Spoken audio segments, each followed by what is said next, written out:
नमस्कार, बहुत स्वागत है आप सभी का। आप देख रहे हैं हमारा खास कार्यक्रम। मैं हूं आपके साथ ममता तिवारी। प्रधानमंत्री नरेंद्र मोदी कल माघ महीने की अष्टमी तिथि पर पवित्र त्रिवेणी में डुबकी लगाएंगे। स्नान के बाद वे संगम तट पर ही गंगा की पूजा अर्चना भी करेंगे और इसके बाद पीएम मोदी सुबह 11 बजे बमरौली एयरपोर्ट पर उतरेंगे। यहां पर सीएम योगी आदित्यनाथ एयरपोर्ट पर पीएम का स्वागत करेंगे और इसके बाद पीएम मोदी एयरपोर्ट से हेलीकॉप्टर से अरेल के डीपीएस हेलीपैड पहुंचेंगे।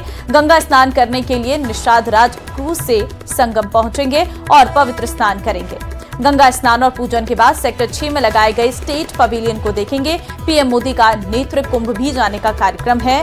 पीएम मोदी अपने दौरे में 5 घंटे तक प्रयागराज में रहेंगे। आपको बता दें कि प्रधानमंत्री ने महाकुंभ के पहले 13 दिसंबर 2024 को संगम तट पर गंगा की आरती और पूजा कर इस महा आयोजन के सकुशल संपन्न होने की मनोकामना की थी और वहीं वर्ष 2019 के कुंभ से के शुरू और बाद में भी पीएम मोदी पहुंचे थे। तो देखिए प्रधानमंत्री का कार्यक्रम किस तरीके का रहने वाला है वो हम आपको बता रहे हैं। देखिए कल सुबह 11 बजे बमरौली एयरपोर्ट प्रधानमंत्री पहुंचेंगे। लगभग 5 घंटे तक संगम नगरी में प्रधानमंत्री रहने वाले हैं।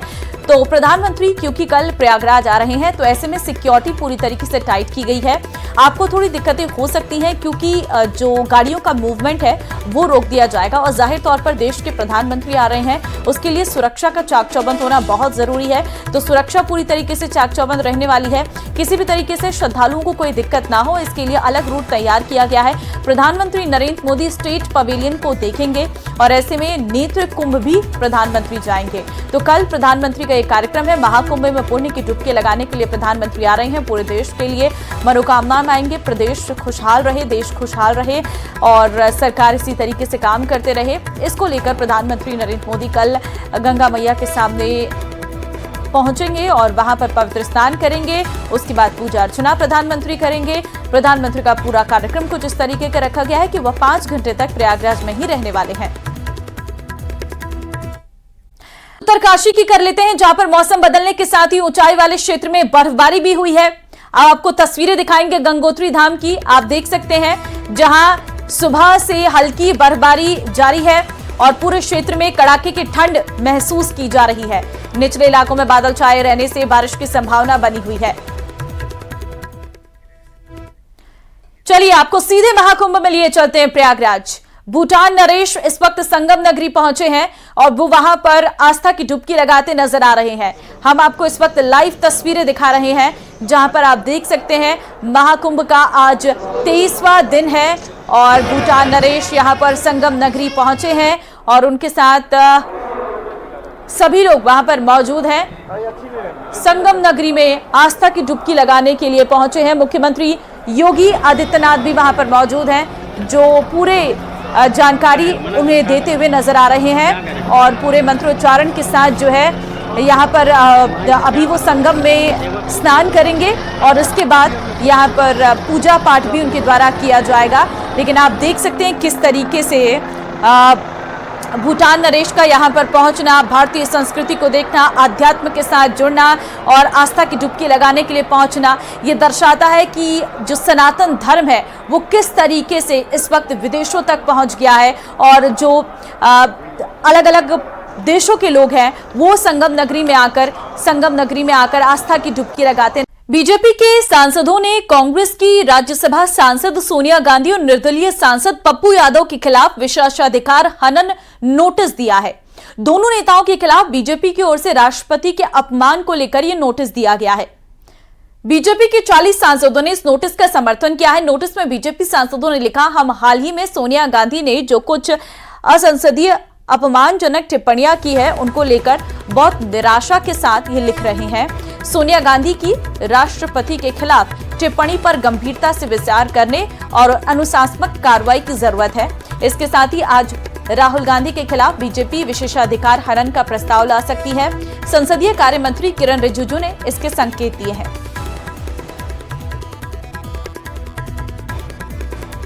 तो देखिए राहुल गांधी पर कार्रवाई की मांग, राष्ट्रपति के अपमान का आरोप, सोनिया गांधी के खिलाफ विशेषाधिकार नोटिस। राष्ट्रपति के अपमान का आरोप जो है लगाया गया और पप्पू यादव को विशेषाधिकार नोटिस जो है वो दिया गया है। तो राष्ट्रपति के अभिभाषण पर टिप्पणी का ये पूरा मामला है, जिसमें सोनिया गांधी और पप्पू यादव के खिलाफ नोटिस जारी किया गया है। बीजेपी सांसद संसद में लाई विशेषाधिकार हनन का नोटिस।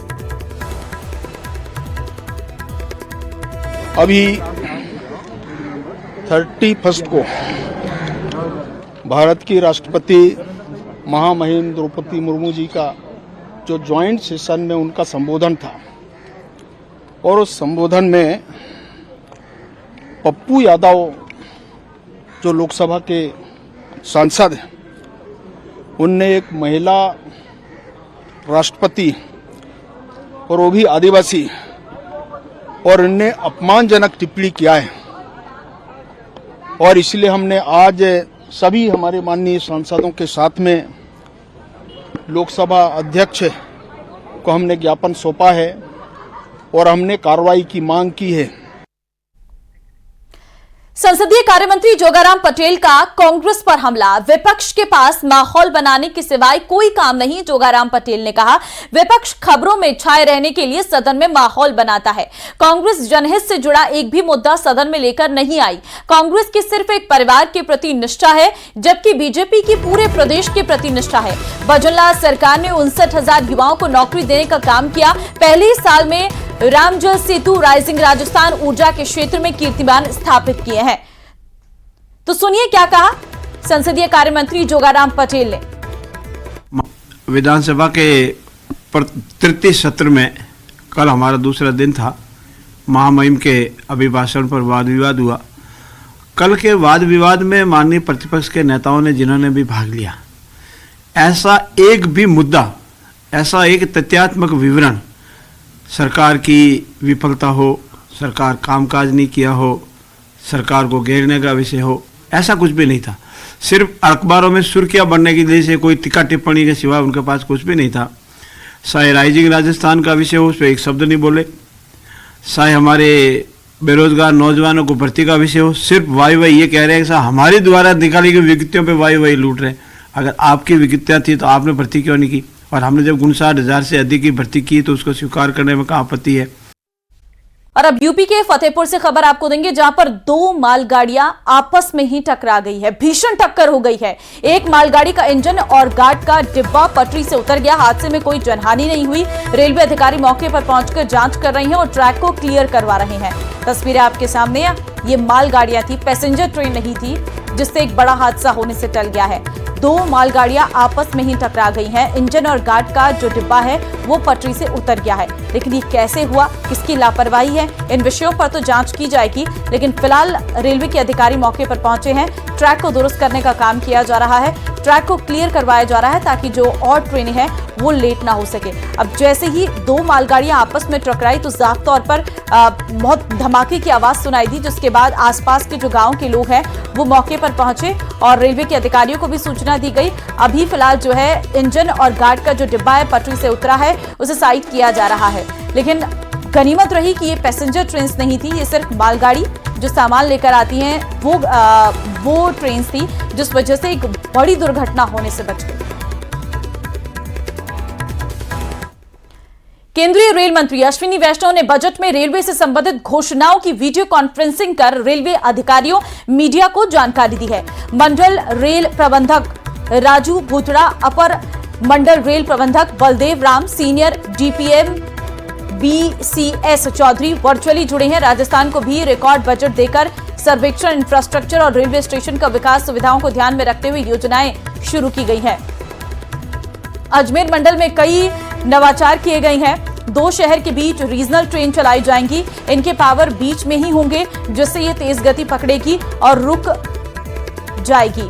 ऐसे 50 ट्रेनें का संचालन प्रस्तावित है। इसमें प्रथम चरण में जयपुर, अजमेर और पुणे, नासिक, अहमदाबाद, बड़ौदा के बीच चालाना प्रस्तावित है। और इसके अलावा अजमेर मंडल में राजस्थान को 2 वंदे भारत ट्रेनों की सौगात दी है। जयपुर से जोधपुर, उदयपुर से अहमदाबाद के बीच ये ट्रेन चलाई जाएगी। जैसा आई थिंक माननीय मंत्री जी ने बताया, राजस्थान को और काफ़ी कार्य चल रहे हैं। राजस्थान में अजमेर डिवीजन में भी अमृत भारत स्टेशन के कार्य चल रहे हैं, नई लाइन के कार्य चल रहे हैं। जल्दी ही अजमेर चित्तौड़ में दोहरीकरण का कार्य भी किया जाएगा। अभी रिसेंटली उदयपुर हिम्मतनगर सेक्शन का इलेक्ट्रिफिकेशन हुआ है, वहाँ पे भी नई ट्रेन्स इंट्रोड्यूस की जाएंगी और यात्री सुविधाओं की बढ़ोतरी और नई कैपेसिटी एनहेंसमेंट के जो वर्क्स हैं वो काफ़ी तेज़ी से किए जा रहे हैं। प्रदेश में आए दिन खुले बोरवेल से हो रहे हादसों से प्रशासन सबक नहीं ले रहा है। सरकार के बार बार आदेश जारी करने के बावजूद भी खुले कुएं और बोरवेल हादसों को निमंत्रण दे रहे हैं। ताजा मामला सवाई माधोपुर जिले के गंगापुर सिटी से सामने आया है। यहां 70 फीट गहरे कुएं में एक बैल गिर गया, जिसके बाद देखते देखते लोगों की भीड़ जमा हो गई। कुएं के आसपास सदर थाना पुलिस मौके पर पहुंची, जहां पार्षद पदम जोशी की सूझबूझ और कठिन मशक्कत के बाद क्रेन की मदद से बैल को कुएं से बाहर निकाला गया। इस अवसर पर लोगों ने खुले कुएं और बोरवेल को जिला प्रशासन ढकने की मांग की है।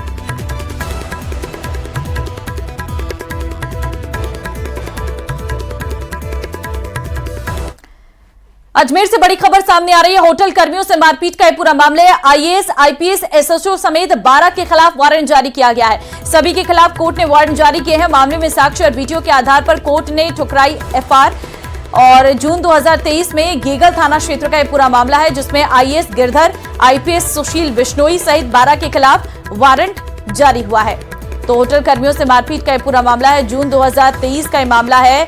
मेंगेगल थाना क्षेत्र का यह पूरा मामला है, जहां पर आईएएस गिरधर, आईपीएस सुशील बिश्नोई सहित 12 के खिलाफ वारंट जारी किया गया है। सभी के खिलाफ कोर्ट ने यह वारंट जारी किया है। तो आईएएस, आईपीएस, एसएचओ समेत 12 के खिलाफ वारंट जारी किया गया है। सभी के खिलाफ कोर्ट ने यह वारंट जारी किया है। होटल कर्मियों से मारपीट का यह पूरा मामला है। अशोक हमारे संवाददाता फोन लाइन पे इस वक्त हमारे साथ है। अशोक, 2023 जून का वो मामला जहां पर होटल कर्मियों से मारपीट की गई थी, इस पूरे मामले पर क्या अपडेट है, क्योंकि वारंट जारी किया गया है? जी बिल्कुल, जून 2023 का ये पूरा मामला है, जब जो यहाँ पर आईपीएस प्रशिक्षु थे और आईपीएस के साथ ही एक आईएएस थे, वो भी प्रशिक्षु थे और इस दौरान उन्होंने होटल मकराना राज है जयपुर रोड पर, वहां पर नशे की हालत में जो है मारपीट की थी और उसके बाद जो है जो होटल कर्मचारी थे उनके साथ कई घटनाएं सामने आई थी और उसका वीडियो भी सामने आया था। इस मामले में पीड़ित पक्ष की ओर से है गेगल थाने में रिपोर्ट कराई गई थी और शिकायत देने के बाद जब पुलिस उनके साथ वापस आई तो पुलिस ने भी जो है इस मामले में मारपीट करते हुए पुलिस जो है होटल कर्मियों के साथ ही जो है दुर्व्यवहार किया था। तो इस पूरे प्रकरण को लेकर जब मामला कोर्ट में पहुंचा, जहां पर गवाह रखे गए और जो सीसीटीवी फुटेज है वो पेश किए गए और इसमें एफआईआर जो है